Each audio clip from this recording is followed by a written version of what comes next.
Welcome to another episode of the Diary of a Wellness Bodybuilder. I'm Sumaya Sarawar, your host. Today, I will be sharing my top 3 tips for anyone looking to do a clean bulk. I know bulking can be very stressful, especially if you don't have a game plan. For example, in the past, when I bulked, I didn't really know what my macros were. And I was literally eating everything in sight because I thought just gaining strength in the gym equaled to putting on muscle. But now I know better. So I'll be sharing what helped me. Number one thing, you need to know your macros. You need to know how much protein you want to eat, how much carbs, how much fat, because that will allow you to create a meal plan that you can stick to. Now, granted, I'm not telling you completely stop having anything outside of your meal plan.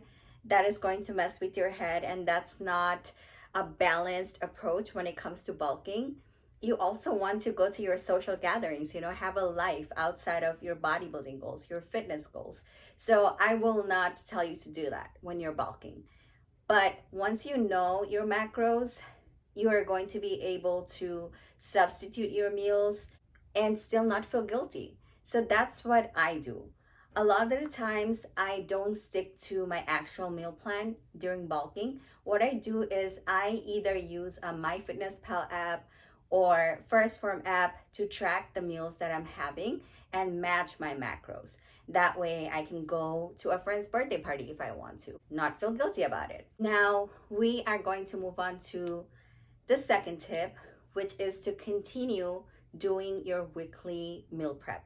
I know when we're not prepping for a bodybuilding show or cutting down, it seems kind of boring to have to do big meal preps every week, especially now that we're eating a lot more. There's a lot more protein to cook, a lot more carbs to make, a lot more veggies, and it's expensive. So we tend to feel like buying all this chicken breast and buying all this steak and shrimp and all this and cooking them, it can be taxing. It can take a lot of time, but I really encourage you to stick it out.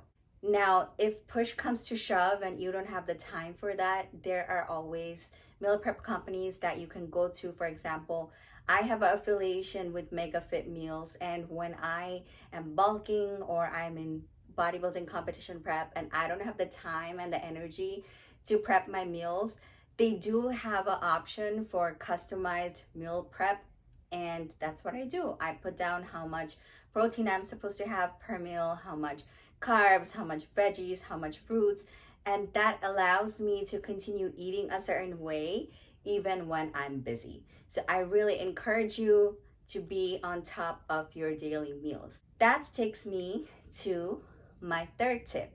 A lot of times, because we are eating high volume food when bulking and it is a large amount of calories, we have difficulty.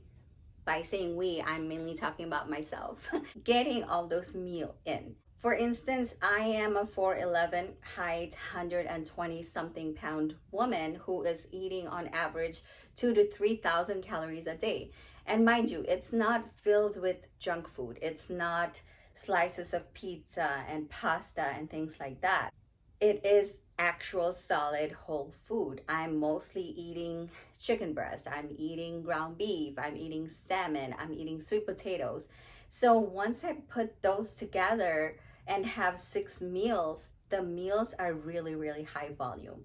Sometimes it takes me up to 30 minutes just to finish one meal, and I'm eating 6 of those a day. So if you're on a similar boat as me, but you don't have the time to keep doing that, or you forget because you have a busy schedule with work and kids and school and all that, what I recommend is that you set timer on your phone. Yes, I'm not kidding.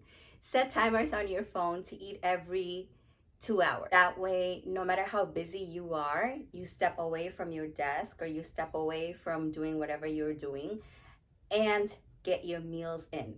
Because I know you want to build those muscles, and I know you're training hard when you're going into the gym. But if you are not feeding yourself to replenish your body or getting enough sleep, ultimately it's counterproductive and you are going to mess up your body composition. And then when you cut down, you're going to see that most of the fluff was actual body fat being increased and not the muscle being increased. And that is not our goal, and that is not what we're going to do. So these are my top 3 advice for you. Take it with a grain of salt, implement it in your life, and let me know how it goes.